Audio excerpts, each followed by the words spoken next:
عليه وسلم كنوت نبي وآدم بين الماء والطين أو كما قال عليه الصلاة والسلام.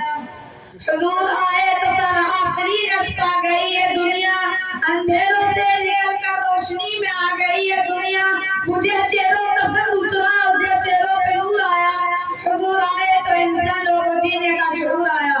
محترم اساتذہ اکرام، علماء اکرام اور معزز سامعین، آج میں جس موضوع پر اظہار معافی سمیع کرنا چاہتا ہوں وہ حضور صلی اللہ علیہ وسلم کے آمد مسعود.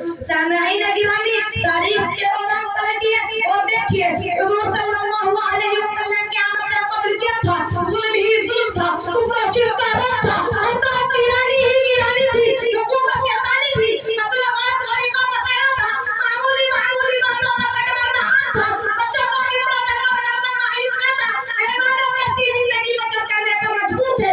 ہر ایک الگ خدا تھا، جس کی لاڈی جس کی بہن کا قانون نافذ تھا.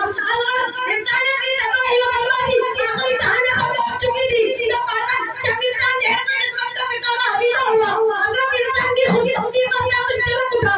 ظلمات اجالوں کا خبر ہوئی کہ ندیم عبداللہ جگرہ گوش آمنہ شاہ حرم حکمران عرب عجم فرمائے روان عالم شہنشاہ کونین فروغ پیر نورب الاول پاکستان کا تریفی کو عالی مقدم میں عالی میں امکان کو بے بسر کو بابسر کرنے کے لیے، بے نظر کو بانظر کرنے کے لیے، گناہ دلوں کا حیات جوزانی دینے کے لیے، قیاطیروں اور پیر کی نقوت کا بھرم توڑنے کے لیے، سینکڑوں ہزار گفتگاریوں کو ایک ایک کر تک جھکانے کے لیے، سب کی زبانوں پر ایک ہی کلمہ لا الہ الا اللہ محمد رسول اللہ جاری کرنے کے لیے، سب کی زبانوں پر ایک ہی کلمہ لا الہ الا اللہ محمد رسول اللہ جاری کرنے کے لیے، اور کافر نبوت کا آخری مقتضا اور آخری ستون بن کر تشریف لائے.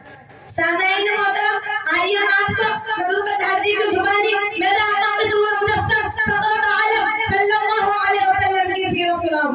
جناب حضرت محمد صلی اللہ علیہ وسلم کے الف نے کہا اللہ کا رسول